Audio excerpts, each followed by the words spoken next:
Volvemos nosotros aquí a Ciudad U y ahora nos vamos a ocupar del conflicto que tiene hoy su epicentro allí en la Franja de Gaza, en Medio Oriente. Esta historia que venimos contando desde que pasó el último episodio allí de octubre, los primeros días de octubre, cuando hubo esa avanzada de Hamas, y lo que está haciendo la respuesta ahora del ejército y del gobierno israelí. Pero no vamos a hablar de lo que pasa hoy, sino vamos a ir a las raíces históricas de este tema. Por eso invitamos a Paula Yala, licenciada en Historia y docente de Historia Social y Política de la Facultad de Ciencias Sociales, pero además también de La Izquierda Diario. Bienvenida, Paula. Muchísimas gracias por la invitación. Bueno, para que entendamos un poquito el hoy, vamos a ir un poquito también al ayer. ¿Y dónde arrancarías vos para que empezamos a ver las claves de este conflicto que se mantiene desde el año 48 aproximadamente? Sí, totalmente, es una fecha clave. En primer lugar, lo que me parece muy importante aclarar es que no estamos frente a un conflicto de origen religioso, ¿no? O sea, en la región durante siglos convivieron de manera pacífica comunidades cristianas, comunidades musulmanas, comunidades judías, sino que es un conflicto que se origina producto de un sistema de opresión colonial, a donde, como vos muy bien marcas, el año 1948, año de la fundación del Estado de Israel, va a ser un acontecimiento clave, ¿no? Ahora, para entender por qué se da esa fundación del Estado de Israel, en qué condiciones se da, qué objetivos tiene, me parece que habría que irse un poquito más atrás y detenerse un poco en lo que está pasando fines del siglo XIX, sobre todo en el seno de algunas comunidades judías en Europa, sobre todo en los círculos dirigentes, ¿no?, de algunas comunidades judías.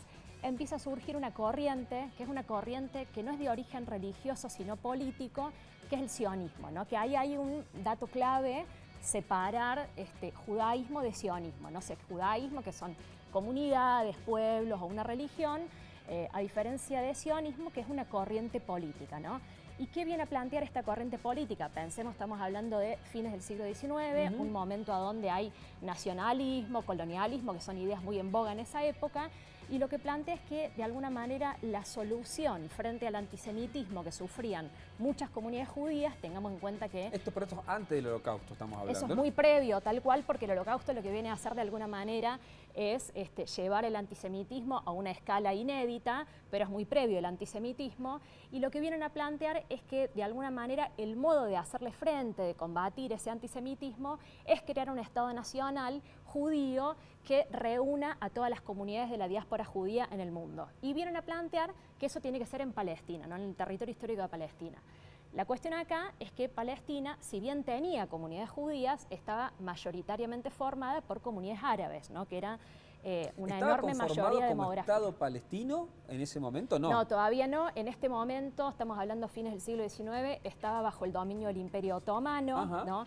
En la Primera Guerra Mundial va a pasar a estar bajo dominio del Imperio Británico.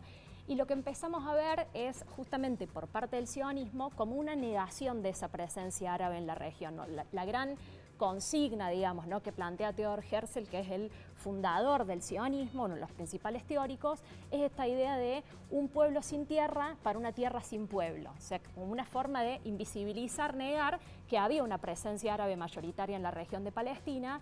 Entonces comienza un proceso que a lo largo del siglo XX vamos viendo cómo se profundiza, que es de implantación de colonos de origen europeo, sobre todo de Europa del Este, pues tengamos en cuenta que en Europa del Este había un antisemitismo muy grande, pensemos en el Imperio zarista, por ejemplo, donde había mucha persecución. En casi todos los países de Europa, en España ya, por ejemplo, en la época del 1500, también fueron expulsados los judíos. Sí, hablar a lo largo de toda la Edad Media, sobre todo en los reinos cristianos, van a sufrir mucha persecución, y esto también, ya con la modernidad, con la fundación de los estados nacionales modernos, vamos a ver que esa persecución de alguna manera combina lo religioso con cuestiones raciales, ¿no?, porque se va a racializar también la concepción de los judíos, y ahí se va a convertir en antisemitismo. Entonces, este planteo que niega la preexistencia de comunidades árabes va a ser muy importante porque, como te digo, va a empezar a profundizarse a lo largo del siglo XX, implantación de colonos, es decir, personas de origen judío que van a la tierra de Palestina, que empiezan a adquirir tierras, que ponen a trabajar esas tierras con el objetivo de, bueno, ir de alguna manera ampliando la presencia demográfica judía bajo el objetivo futuro de la creación de un Estado. ¿Qué momento va a ser clave para la creación de este Estado? La Segunda Guerra Mundial, ¿no? O sea, en la Segunda Guerra Mundial, como vos decías recién, va a haber como una profundización de esta persecución a los judíos, va a estar el Holocausto, 6 millones de judíos exterminados, producto de las políticas nazis. Y esto de alguna manera va a hacer que a la salida de la Segunda Guerra Mundial, esta corriente que es el sionismo, con esta propuesta de formar un Estado nacional judío como una manera de resolver el antisemitismo, cobre mucho peso, digamos, ¿no? Entonces vamos a ver cómo las principales potencias que, tengamos en cuenta, durante la guerra habían negado asilo a las comunidades judías que pedían asilo, por ejemplo Estados Unidos, por ejemplo Gran Bretaña, lo que van a plantear es un apoyo a este plan sionista de crear un Estado judío, y eso se va a expresar en una resolución de Naciones Unidas, año 1947, que establece la partición del mandato británico de Palestina y establece que un plan de partición de la tierra para darle 56% de la tierra para la formación del Estado de Israel y un 44% a un futuro Estado palestino que finalmente nunca cobra entidad, digamos, ¿no? Esto es muy importante porque va a ser rechazado por los países árabes de la región, porque está marcando una proporcionalidad a donde más del 50% de la tierra, más de la mitad de la tierra de Palestina, se le estaba dando a una comunidad que en ese momento hay distintas cifras, pero en términos generales no representaba más del 20% de la población. Entonces vamos a empezar a ver un proceso a donde, bajo el paraguas de alguna manera de esta resolución de Naciones Unidas, empezamos a ver no solo que este proceso de implantación de colonos, muchos pensemos, ¿no?, venían de sobrevivir al Holocausto, entonces con un terror enorme, no solamente se va a profundizar, sino que también empezamos a ver una avanzada sionista en la región con un proceso de limpieza étnica. Y esto es clave, digamos, ¿no? O sea, la formación del Estado de Israel se produce sobre la base de una limpieza étnica, esto lo dicen mismos historiadores, inclusive de origen israelí, como Ilan Pappé, que lo que plantea es que ya desde el año 47, 48 se profundiza esta política de limpieza étnica, es decir, expulsión de las familias árabes de la región. En ese momento son 750.000 más o menos los refugiados que van a pedir asilo en los países de la región, por ejemplo Siria, por ejemplo Jordania,